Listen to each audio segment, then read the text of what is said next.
You are probably not eating too much because you are hungry. You are eating too much because the meal was designed to keep you moving, distracted, and slightly disconnected from your own body. Think about an ordinary evening. You arrive home tired, you open a large package, place one heavy plate in front of you, turn on a screen, and eat quickly because the day has already taken too much of your attention. 10 minutes later, the plate is empty. Your stomach feels full, but your mind barely remembers the meal.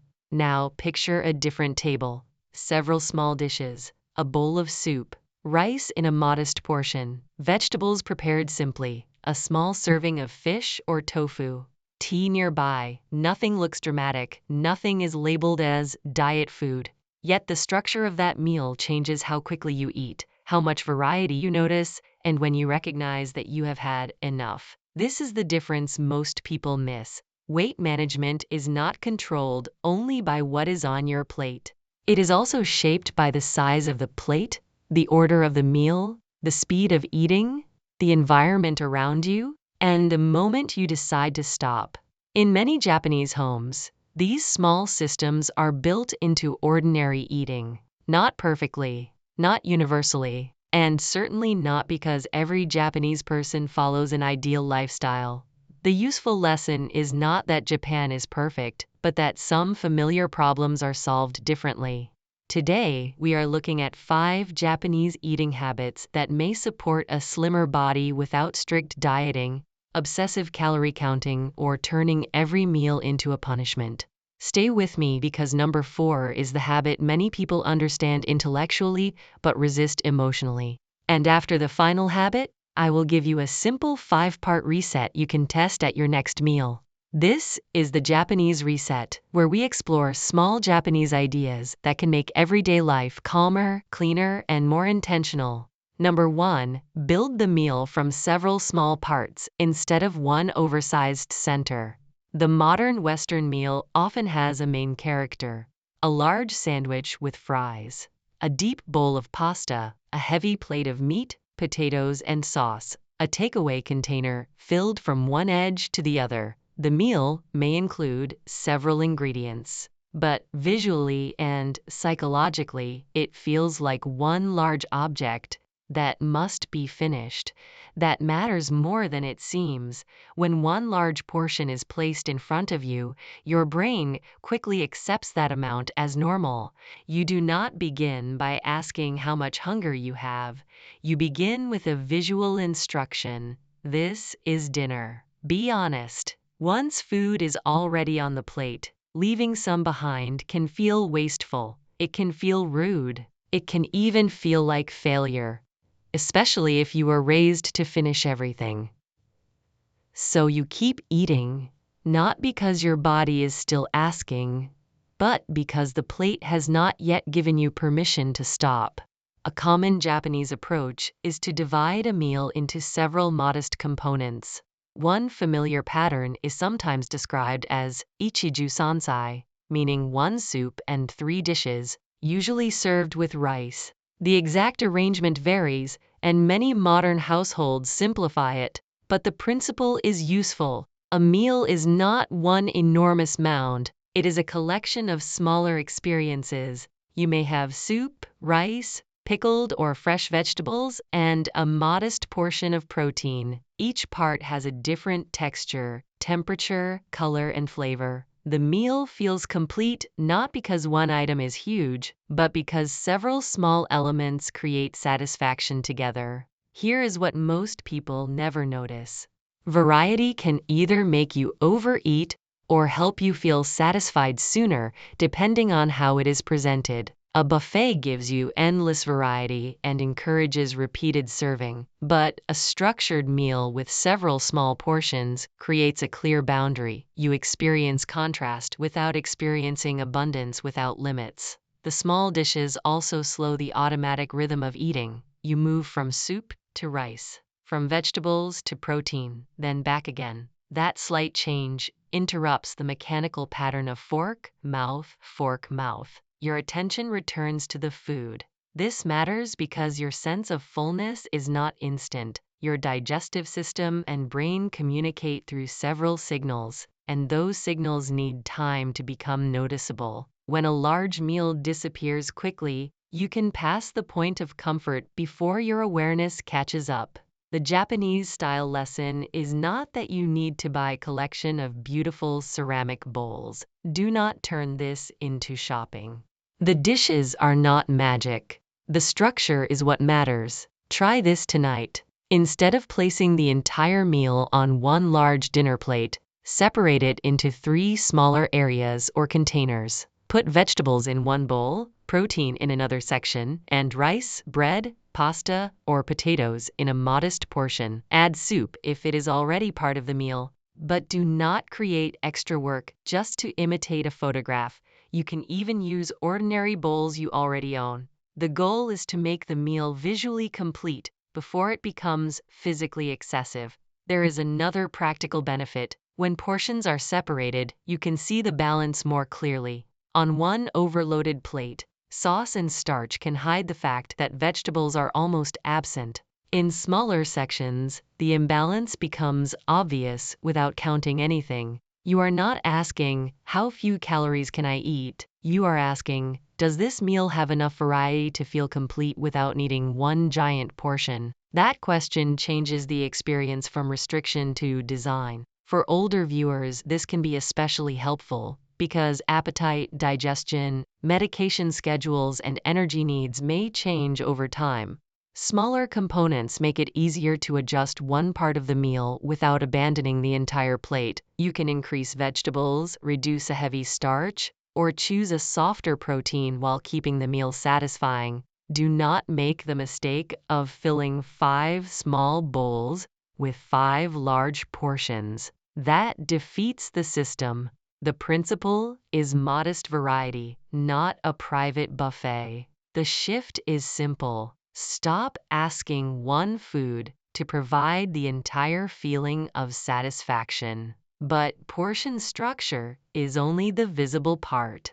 The next habit changes what happens before the main meal even begins. Number 2, start with something light, warm, and high in volume. Many people begin a meal with the most concentrated food on the table. They arrive hungry and immediately reach for bread, fried food, cheese, meat, noodles, or whatever tastes richest. This feels logical. Hunger is uncomfortable, so you attack it with the strongest possible option. The problem is speed. The hungrier you feel, the faster you tend to eat. And the more calorie-dense the first food is, the more energy you may consume before your body has time to register that food has arrived. This is why the first 5 minutes of a meal can determine the rest of it. In many Japanese meals, soup, vegetables, tea, or lighter side dishes appear naturally alongside rice and protein. Miso soup is one familiar example, though it is not a weight loss product and it can contain a meaningful amount of sodium. The useful principle is not that one specific soup burns fat. It does not. The useful principle is that beginning with a warm, lighter food can reduce the feeling that you must rush into the heaviest part of the meal. Warmth changes the pace. You cannot usually swallow hot soup carelessly. You pause, you sip, you notice temperature. Your breathing settles slightly. The meal begins as a transition, not an attack. Vegetables can play a similar role. Foods with water and fiber often take up more space relative to their energy content than fried snacks or rich sauces. Fiber is the part of plant food that your body does not fully digest, and it can help meals feel more filling for some people. That does not mean you should eat a mountain of raw vegetables before every dinner. Some people digest cooked vegetables more comfortably. Others have medical conditions that require specific dietary guidance. The point is not to follow a rigid sequence. The point is to avoid beginning every meal with the food that is easiest to overeat quickly. Here is a familiar scene. You order dinner at a restaurant. Bread or chips arrive while you wait. You tell yourself you are only having a little, but because you are hungry and distracted by conversation, half the basket disappears before the actual meal arrives. Then you eat the main course because that is what you ordered. Your hunger was satisfied during the appetizer, but the social and visual structure of the meal told you that dinner had not yet started. A Japanese-inspired alternative would be to make the beginning of the meal part of the meal. Drink a small bowl of soup slowly. Eat a few bites of vegetables. Take the first portion of food without rushing. Give your body evidence that nourishment is already happening. You do not need a traditional Japanese menu. This works with ordinary food. Before pasta, have a small vegetable soup or a simple salad with a moderate dressing. Before a sandwich, eat sliced cucumber, tomatoes, or leftover cooked vegetables. Before rice and curry, begin with a few spoonfuls of lentil soup or vegetables from the curry, rather than immediately piling rice onto the plate. Before breakfast, slow down long enough to drink water or tea and actually plate the food, instead of eating directly from the package. The shift is not eat less because you are not allowed more. The shift is reduce urgency before making the next decision. Psychologically, this is important. Hunger creates negotiation. When you are extremely hungry, every portion feels justified. You tell yourself you deserve more because you skipped lunch, worked hard, exercised, felt stressed, or had a difficult day. Sometimes you genuinely do need more food. But hunger is not always a precise accountant.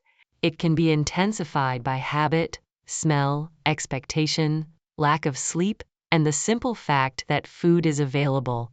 A calm beginning gives you a few minutes to separate physical hunger from emotional momentum. Try this at your next main meal. Choose one opening food, a small soup, cooked vegetables, a fresh salad, or even a piece of fruit when appropriate. Eat it seated. Do not stand at the refrigerator. Do not eat it while cooking and pretend it did not count. Then pause for a moment before serving the rest. That pause can feel strangely uncomfortable at first. You may think, why am I making this complicated? But the routine is not complicated. Your old speed is simply being interrupted.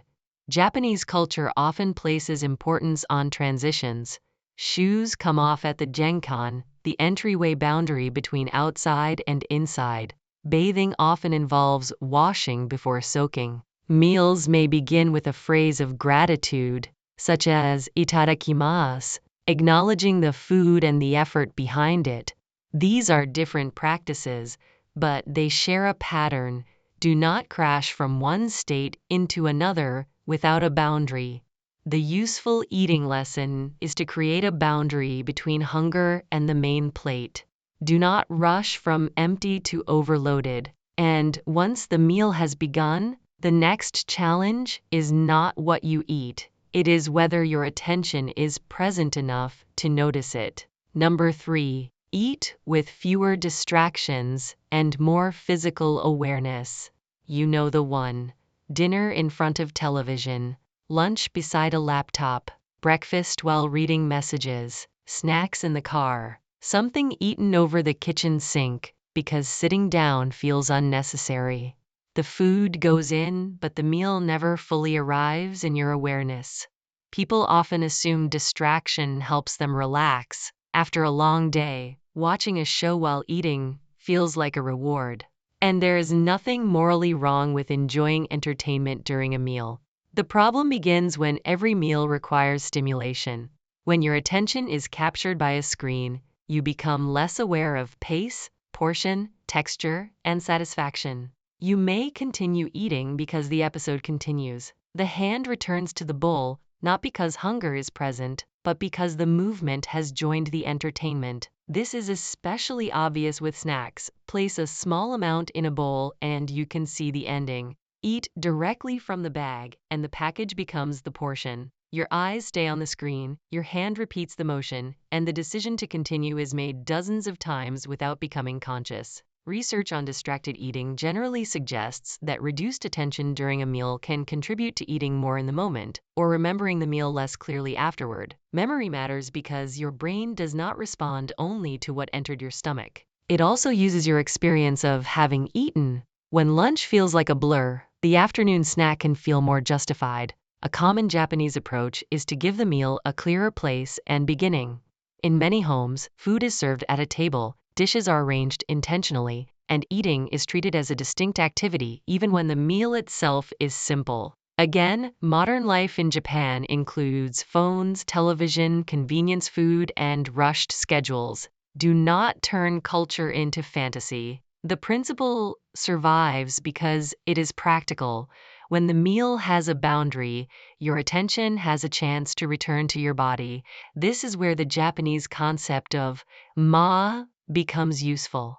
Ma can be understood as intentional space or pause. It appears in design, conversation, architecture, and art. Empty space is not always treated as something missing. Sometimes it allows everything around it to be noticed. Apply that to eating. A meal needs a little empty space around it. Not an hour. Not silence so strict that the family becomes uncomfortable.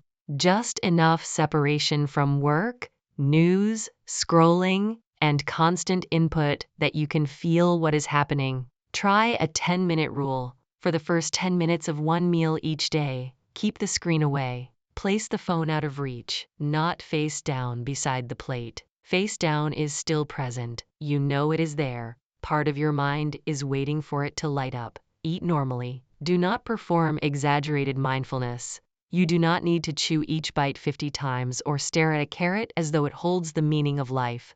Simply notice 3 things: your speed, your tension, and the moment the food becomes less exciting. That third observation is powerful. The first bites of a meal usually taste strongest because hunger and novelty are high. As you continue, the pleasure often decreases. This is normal. But when you are distracted, you may not notice that the meal has shifted from enjoyment to completion.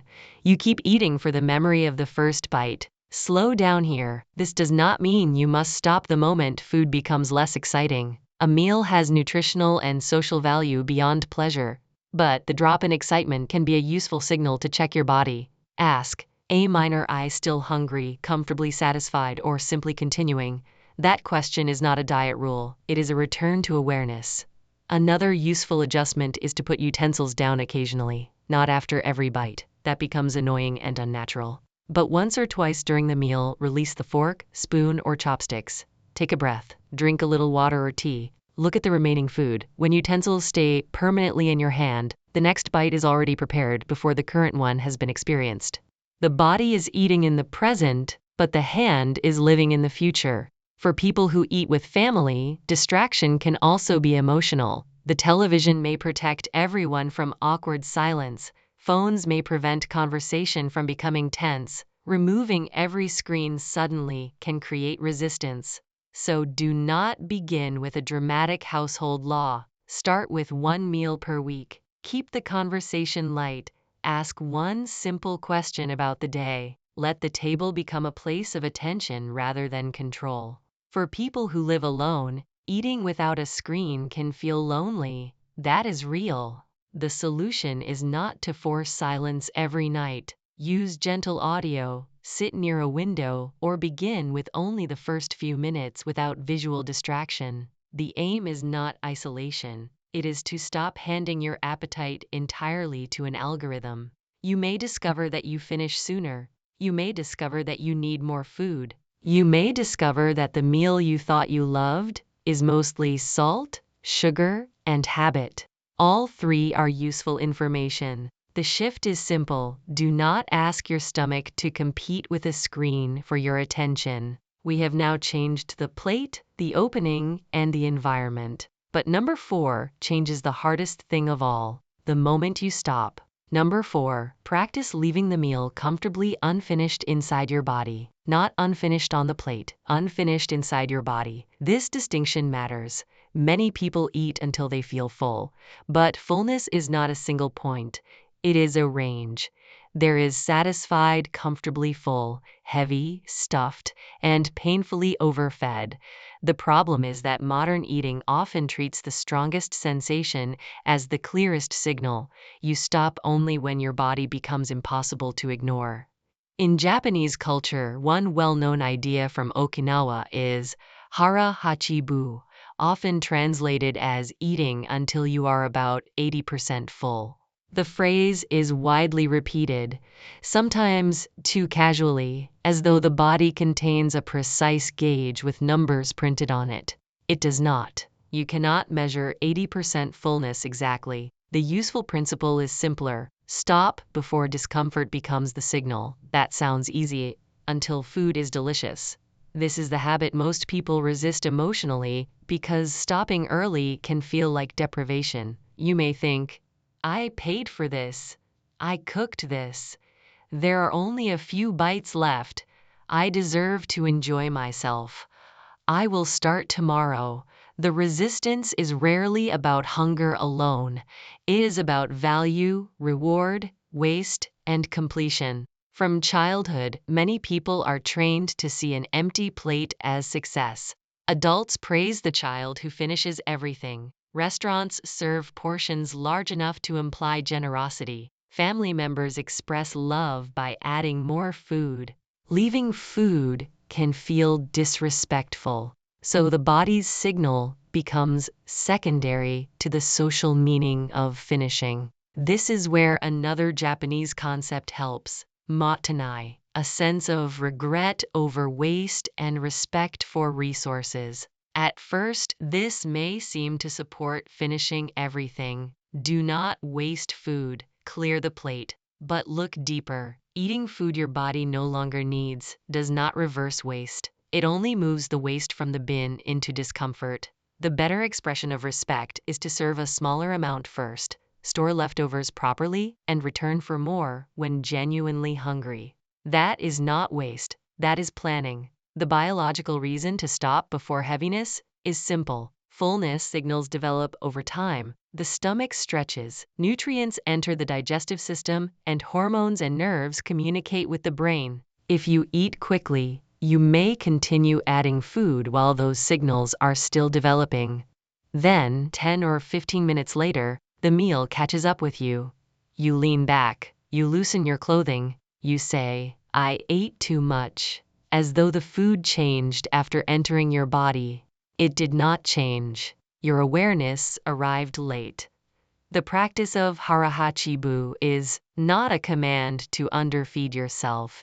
It is not appropriate to use it as an excuse for extreme restriction, especially for children, pregnant people, older adults with low appetite, athletes with high energy needs, or anyone with a history of disordered eating. Medical and nutritional needs vary. The principle is for ordinary overeating. Stop chasing the dramatic sensation of being completely full. Here is a practical method. Halfway through the meal, pause for 20 seconds. Do not calculate calories. Do not judge yourself. Ask 3 questions. Does the food still taste as vivid as it did at the beginning? Is the physical feeling of hunger still present? Would another 5 bites make me feel better or merely more complete? Then continue if you are hungry. This is important. The pause is not a trick to force yourself to stop. It is a check. Sometimes the answer will be that you need more. Eat more without guilt. But sometimes you will realize that hunger has already left and only momentum remains. Another method is to serve about 3/4 of your usual portion and keep the remaining food in the kitchen, not hidden, not forbidden, simply unavailable to your hand without a conscious decision. Finish the first portion, wait a few minutes, and then decide whether to return. The distance between the table and the kitchen is small, but psychologically, it creates a new decision. When all the food is already in front of you, continuing requires no decision at all. This is why family-style serving can be helpful or difficult, depending on the household. Shared dishes create connection, but they also make repeated serving effortless. One adjustment is to place vegetables and soup on the table while keeping extra rice, bread, or rich main dishes slightly farther away. You are not banning them, you are adding one moment of awareness. For restaurant meals, decide early that leftovers are allowed. Ask for a container before you become uncomfortably full, not after. Divide the meal mentally into dinner and tomorrow's lunch.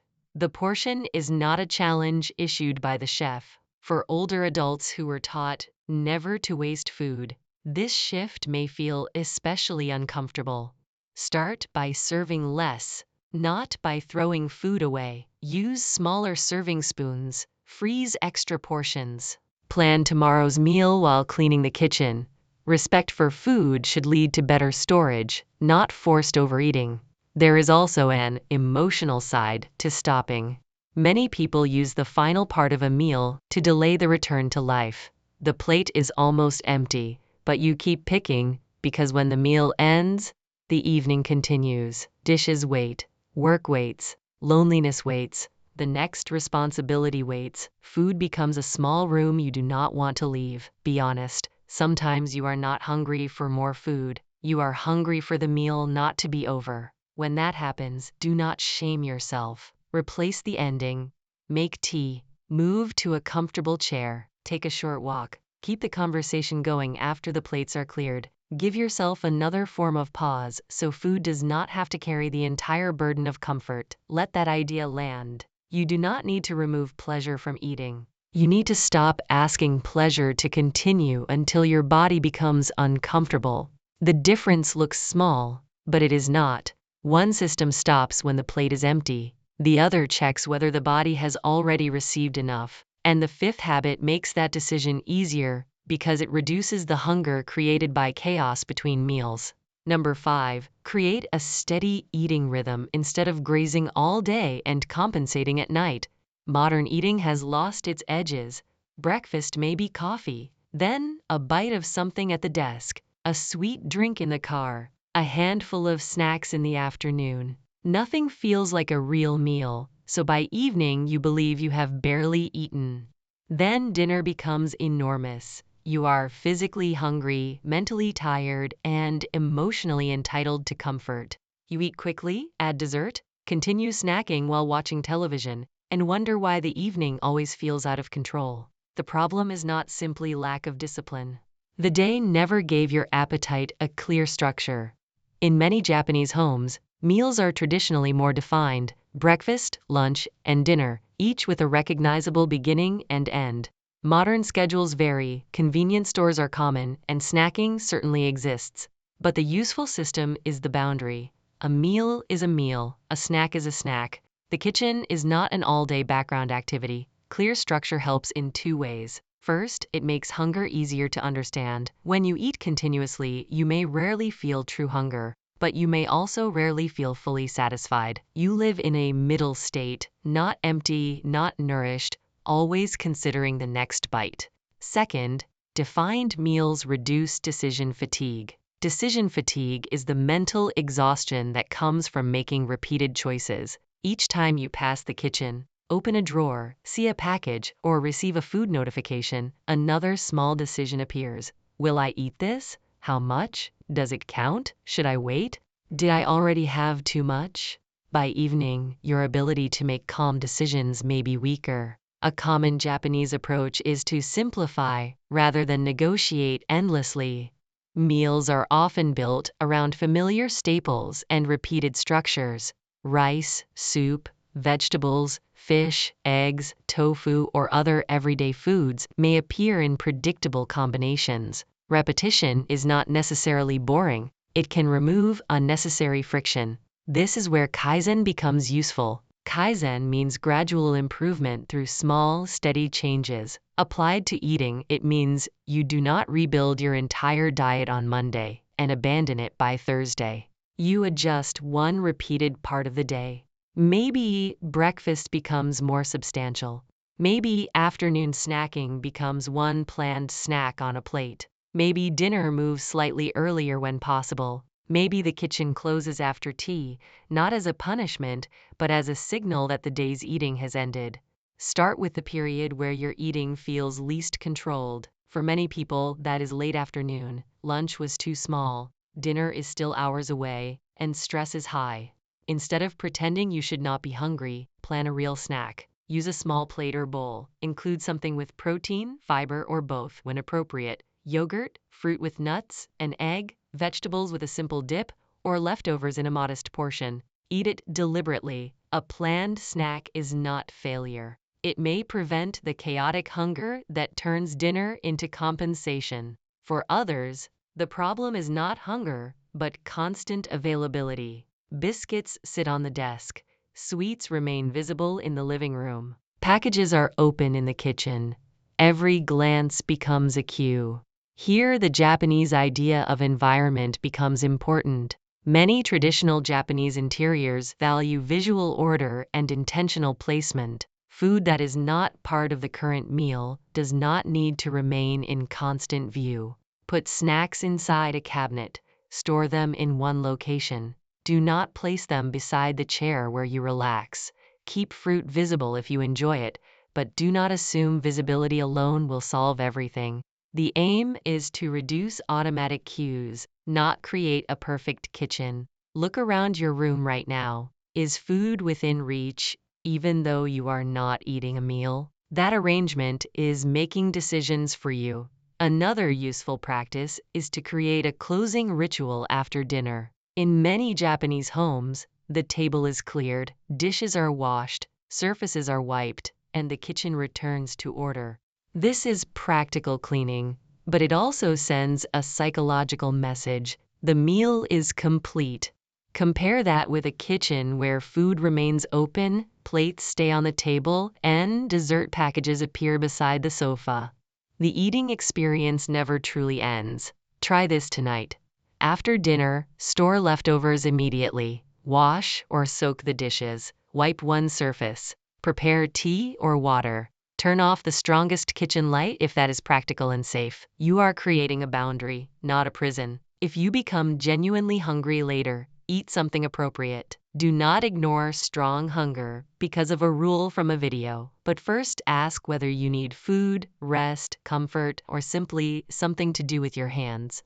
The answer may still be food. That is fine. The purpose of rhythm is not perfection, it is clarity. Sleep also matters here. When you are tired, appetite and food choices can become harder to regulate. You may crave quick energy, feel less satisfied by ordinary meals, and rely more heavily on snacks. No eating system can fully compensate for chronic sleep deprivation. So when evening grazing becomes constant, look beyond the kitchen. Are you staying awake long after your body is tired?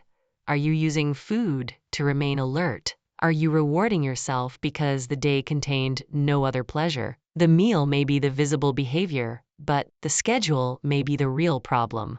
This is why strict dieting often fails. It attacks food while leaving the surrounding system untouched. The oversized plate remains. The rushed beginning remains. The screen remains. The habit of eating until discomfort remains. The chaotic daily rhythm remains. Then the person blames willpower. The Japanese-inspired alternative is quieter. Change the structure, so better decisions require less struggle. Now let us turn all 5 habits into one simple reset you can use without special ingredients, expensive dishes, or a dramatic new diet. Call it the 5S reset.